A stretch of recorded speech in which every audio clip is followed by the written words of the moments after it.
Nesta quarta-feira, 11 de maio de 2022, não faltam notícias para ser comentadas.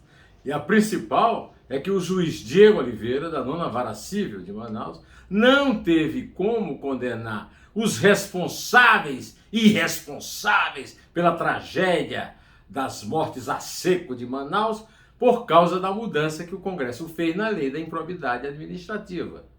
Bom, além disso aí, tem outros assuntos, como, por exemplo, a delegada que teve apreendidos R$ 1.800.000 em sua casa e que contratou a advogada que trabalha para o Flávio Bolsonaro. E Flávio Bolsonaro que teve a denúncia do Ministério Público do Rio cancelado no caso do peculato na Assembleia Legislativa do Estado.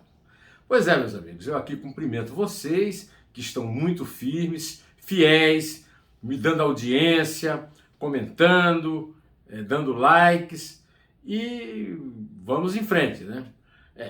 Essa notícia de Manaus é da maior relevância. Acontece o seguinte, o juiz Diego Oliveira, da 9ª Vara Civil, da capital do Amazonas, mandou um despacho, deu uma decisão contra o pedido do Ministério Público Federal para a condenação do ex-ministro da Saúde, o general da Ativa, Eduardo Pazuello, e seus 2 ex-assessores da área de gestão, a Mayra Pinheiro, que é a chamada doutora Cloroquina, e o Magote, né?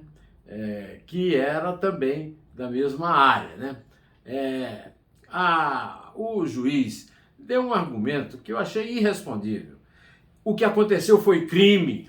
Os incriminados deveriam ser os que são acusados. Mas ele não tem como fazer porque o Congresso mudou a lei da improbidade administrativa. E eu não me esqueci que quando isso aconteceu, eu vim aqui denunciar que os inimigos do Sérgio Moro estavam todos reunidos, Bolsonaro, Lula e o pessoal do Centrão, para acabar com a lei da improbidade administrativa, tirando uma palavra, a palavra eventual. Era o seguinte, condenavam os servidores públicos que cometeram improbidade por dolo eventual.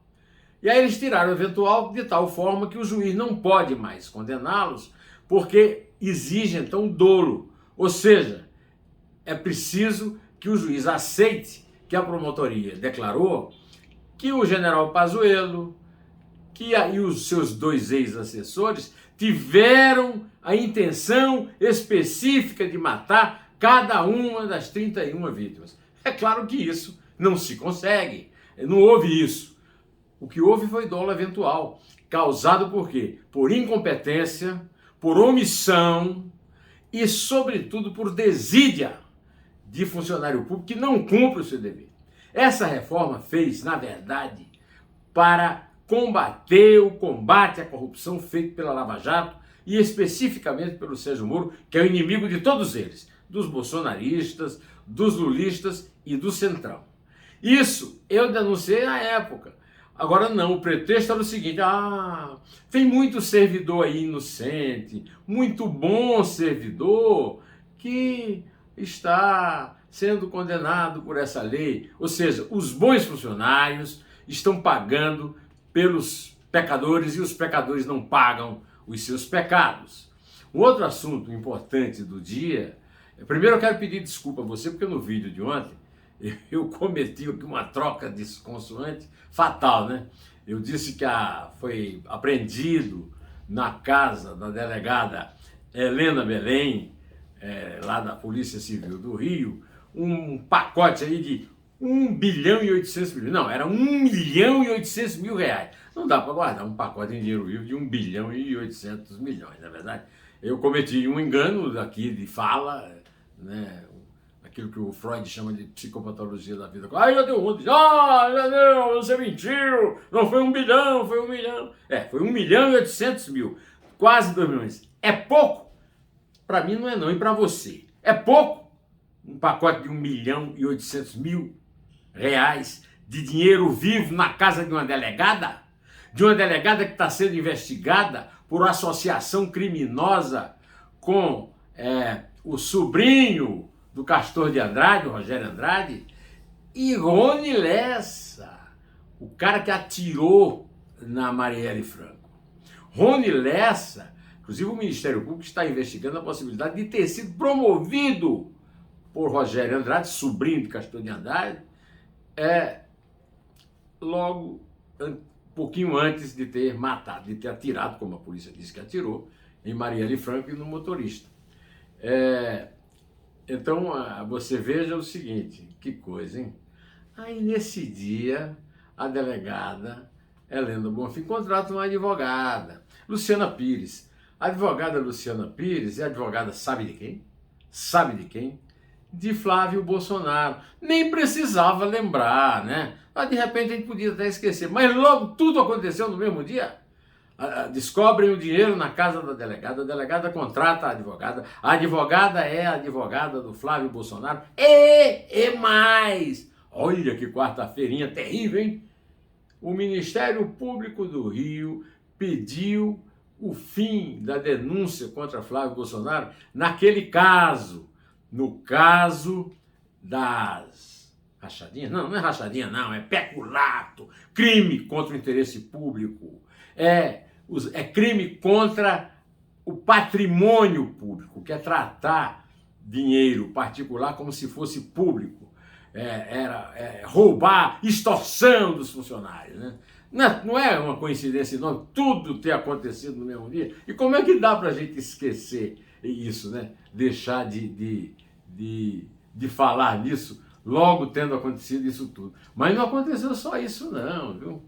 O Pacheco entregou ao Supremo Tribunal Federal a relação dos destinos das emendas do orçamento secreto. Não pode haver orçamento secreto, o orçamento é a lei mais importante da República, é a lei que cuida dos recursos do cidadão, é a lei que cuida do que fazer com o dinheiro dos impostos. Não pode. Agora é o seguinte, a dona Rosa Weber está com as informações todas na mão, tem que divulgar amplamente, contar tudo, para quem foi, como foi, já se sabe que Eduardo Bolsonaro levou 9,5 milhões e por aí afora, né? Pois é, essa também é uma notícia importante, né? A outra é que o Bolsonaro chamou a política de preço da Petrobras de crime, Quer dizer, a Petrobras é a vítima favorita dos bolsonaristas. O Lula quase quebra a Petrobras. O Bolsonaro diz que é crime a política de preço da Petrobras. E por causa disso, para fazer aquilo que a Eliane Cantanhede chama no Estadão de tirar proveito eleitoral, encenação eleitoral, o Bolsonaro demitiu o almirante Bento Albuquerque do Ministério de Minas e Energia. O almirante Bento Albuquerque é considerado assim meio fora do esquema ali daqueles oficiais generais nomeados pelo Bolsonaro para o ministério. E nomeou para o lugar um tal de Adolfo Saxida, homem de confiança do Paulo Guedes. Quer dizer que aos poucos, na eleição, Paulo Guedes começa a ganhar de novo prestígio depois de ter sido escanteada. O Bolsonaro é muito volúvel, você não acha? Muito volúvel, né? Bom, o Arthur Lira, grande comandante do Centrão, se posicionou publicamente contra a campanha do Bolsonaro, contra o voto no computador. Ele disse o seguinte: fui eleito 6 vezes por esse sistema. Como é que eu posso achar que esse sistema é deturpado ou é alterado na sua contagem? Eu escrevi um artigo, aliás, reunindo todos os fatos desse dia. O artigo se chama A Falsa Democracia Mata e Solta. É um artigo que eu publico todas as quartas-feiras no blog do meu site, Estação José Neumann de Pinto. Nesse artigo eu trato de tudo isso, do ridículo feito por aqueles que defenderam a reforma da lei da improbidade administrativa, até o caso do general Paulo Sérgio Nogueira de Oliveira, ministro da Defesa, que deu um pré-golpe, tirando, né, o general Heber Portela, lá da assessoria da contagem dos votos no Tribunal Superior Eleitoral, que eu critico todo mundo, lembrando, sabe o quê? Sabe o que eu lembrei? O famoso escândalo da Proconsult, quando os militares, em plena ditadura, tentaram derrotar a maioria de votos para Brizola, para o governador do Rio, dando a vitória ao derrotado Moreira Franco. O general Paulo Sérgio é aquele que quer fazer a mensagem à Garcia do caso Proconsult no governo Bolsonaro. Eu queria também lembrar a vocês que hoje foi divulgada uma pesquisa da Quest em que dá o Lula com 46%, o Bolsonaro com 29% e o Ciro com 7%, ou seja, um panorama inalterado na pesquisa. Todo mundo quer saber disso, mas tem outros números impressionantes e maus. A inflação de 1,06%, a maior para o mês de maio, desde 1999. Bom, antes de terminar, eu queria lamentar o caos do trânsito na cidade de São Paulo por causa da mudança decretada pelo crime organizado, pelo tráfico de drogas, da Cracolândia para a Praça Princesa Isabel, ali na esquina da Avenida Duque de Caxias com a Avenida Rio Branco, nas portas da Sala São Paulo, da estação da Sorocabana, e foi um absurdo que houve no trânsito lá, todo mundo reclamando, porque o crime manda e os traficantes e os policiais obedecem, né? Aqui em São Paulo. Veja só que coisa terrível, né? Eu quero aqui também convidar você para não perder a entrevista de Ney Lima Figueiredo, cientista político, que disse que o golpe do Bolsonaro já tem data marcada. E eu já disse, depois da entrevista do Ney, que teve até um pré-golpe do general Nogueira de Oliveira, no general Heber Portela.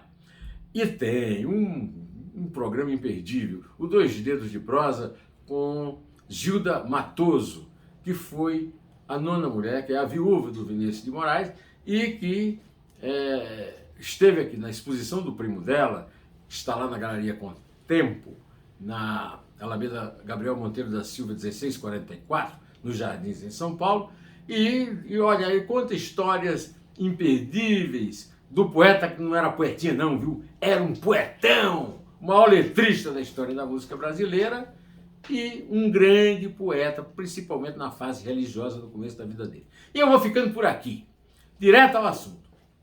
Em té.